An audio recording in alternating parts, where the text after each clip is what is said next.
दिल्ली में गर्मी बढ़ी तो पानी क्यों घट गया? सरकार योजनाओं पर सख्ती दिखा रही है, लेकिन क्या जमीन पर बदलाव नजर आया? एमसीडी चुनाव अचानक क्यों टाल दिए गए? और क्या 4 दिन की बारिश दिल्ली को लू से राहत दे पाएगी या नई मुसीबत लेकर आएगी? अगले कुछ मिनटों में देखिए दिल्ली की बड़ी असर डालने वाली और आपकी जिंदगी से जुड़ी खबरें। पानी संकट, दिल्ली हर साल इसी मोड़ पर क्यों पहुंच जाती है? सबसे पहले उस खबर की बात करते हैं जो सीधे आपकी रोजमर्रा की जिंदगी से जुड़ी है।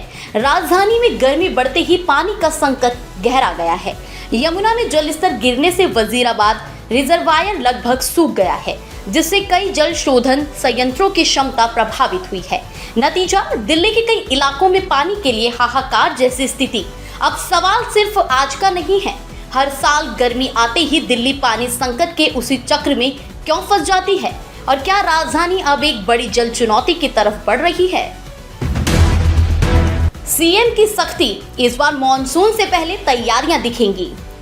पानी और मॉनसून की चुनौती के बीच सरकार ने भी सख्त संदेश दिया है।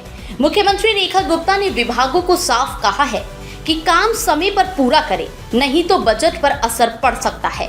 बरसात से पहले नालों की सफाई, स्कूलों में जरूरी सुविधाएं, पौधारोपण, जल संरक्षण और सोलर पावर जैसे मुद्दों पर तेज काम के निर्देश दिए गए हैं। सरकार की सख्ती दिख रही है, लेकिन असली सवाल यही है कि क्या इस बार मॉनसून से पहले तैयारी जमीन पर भी दिखाई देगी या दावे फिर कागजों तक सीमित रहेंगे?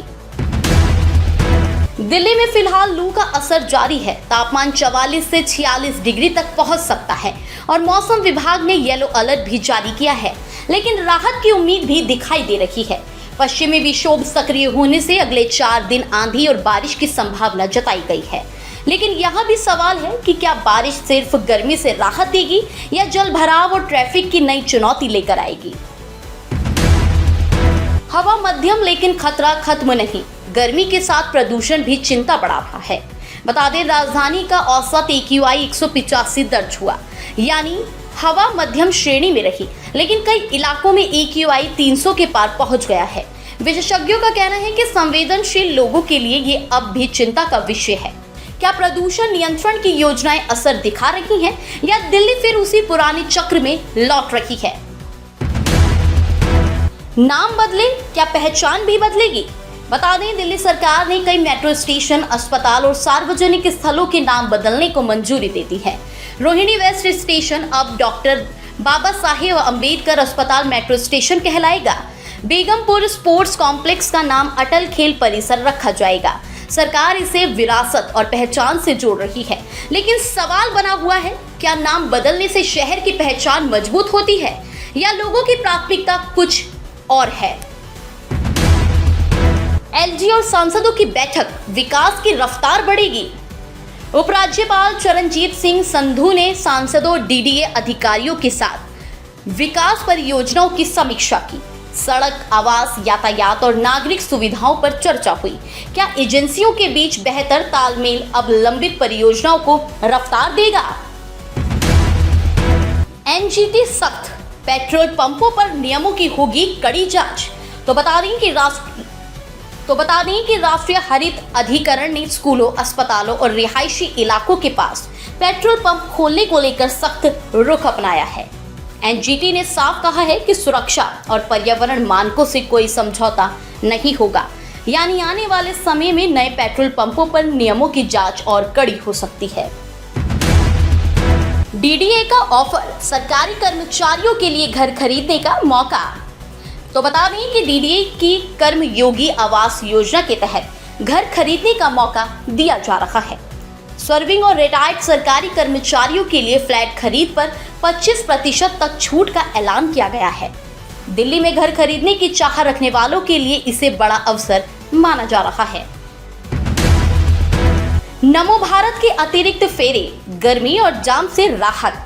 तो बता दें कि भीषण गर्मी और बढ़ती मांग के बीच एनसीआरटीसी ने दिल्ली मेरठ कॉरिडोर पर नमो भारत ट्रेनों के अतिरिक्त फेरे बढ़ाए हैं। पीक आवर में कुल 18 अतिरिक्त ट्रिप्स चलेंगी। अब देखना ये होगा कि क्या इससे रोजाना सफर करने वालों की मुश्किलें सच में कम होती हैं। डीयू छात्रों के लिए राहत। तो बता दें कि दिल्ली विश्वविद्यालय पीजी दाखिलों के लिए वेबिनार आयोजित करेगा। साथ ही छात्रों को आवेदन में श्रेणी बदलाव का विकल्प भी दिया गया है। उद्देश्य कम गलती, ज्यादा पारदर्शिता और आसान प्रवेश प्रक्रिया। नेहरू पुण्यतिथि पर कांग्रेस का भाजपा पर हमला। तो बता दें कि प्रदेश कांग्रेस ने पंडित जवाहरलाल नेहरू की पुण्यतिथि पर श्रद्धांजलि दी और भाजपा पर संस्थाओं को कमजोर करने का आरोप भी लगाया। कांग्रेस का कहना है कि नेहरू की विकासवादी सोच को राजनीतिक कारणों से निशाना बनाया जा रहा है। इतिहास और विरासत पर राजनीति, दिल्ली की सियासत में ये बहस फिर तेज होती दिख रही है। एमसीडी चुनाव टले, प्रशासनिक फैसला या सियासी खींचतान। तो बता दें कि भाजपा में गुटबाजी की चर्चाओं के बीच एमसीडी वार्ड समिति चुनाव अगले आदेश तक टाल दिए गए हैं। पहले 2 बार तारीख तय हुई, अब पूरी प्रक्रिया रोक दी गई है। और यही सवाल सबसे बड़ा है, क्या ये सिर्फ प्रशासनिक फैसला है या एमसीडी राजनीति में अंदरूनी खींचतान का असर? वोटर लिस्ट का बड़ा अपडेट। तो बता दें कि दिल्ली में विशेष गहन पुनरीक्षण यानी एसआईआर प्रक्रिया 30 जून से शुरू होगी। बीएलओ घर घर जाकर सत्यापन करेंगे और अंतिम वोटर लिस्ट 7 अक्टूबर को जारी होगी। इसलिए अब जरूरी है मतदाता सूची में आपका नाम और जानकारी सही है या नहीं, इसकी जांच जरूर करें। सोशल मीडिया पर सीएम की कुर्सी पर बहस। तो बता दें कि मुख्यमंत्री रेखा गुप्ता की एक तस्वीर सोशल मीडिया पर चर्चा का विषय बनी हुई है। तस्वीर में दिखाई दे रही लग्जरी कुर्सी की तुलना कुछ लोग शीश महल बहस से कर रहे हैं। क्या ये सिर्फ सोशल मीडिया विवाद है या राजनीति में प्रतीकों की लड़ाई? ख्याला में आग, 13 साल के किशोर की मौत। तो बता दें कि पश्चिमी दिल्ली के ख्याला में एक मकान में लगी आग में 13 वर्षीय किशोर की मौके पर ही दर्दनाक मौत हो गई, जबकि एक बुजुर्ग महिला गंभीर रूप से घायल हो गई। दमकल की 6 गाड़ियों ने आग पर काफी मशक्कत के बाद काबू पाया। एक हादसा और साथ में कई सवाल, क्या हमारे घर आग जैसी आपदा के लिए पर्याप्त सुरक्षित है? हवलदार बना हीरो, 13 लोगों की बची जान। और आखिरी में एक ऐसी खबर जो मुश्किल हालात में उम्मीद देती है। बुराड़ी में दुकानों में लगी आग के दौरान एक हवलदार ने जान जोखिम में डालकर 13 लोगों को सुरक्षित बाहर निकाला। स्थानीय लोगों ने उनकी बहादुरी की सराहना भी की। वहीं मुश्किल वक्त में ऐसी कहानियां सिर्फ खबर नहीं, भरोसा भी देती है। फिलहाल इस खबर में मेरे साथ इतना ही। आपके इलाके में पानी, सफाई, ट्रैफिक या किसी सरकारी दावे की जमीनी हकीकत क्या है, हमें कमेंट में जरूर बताइएगा।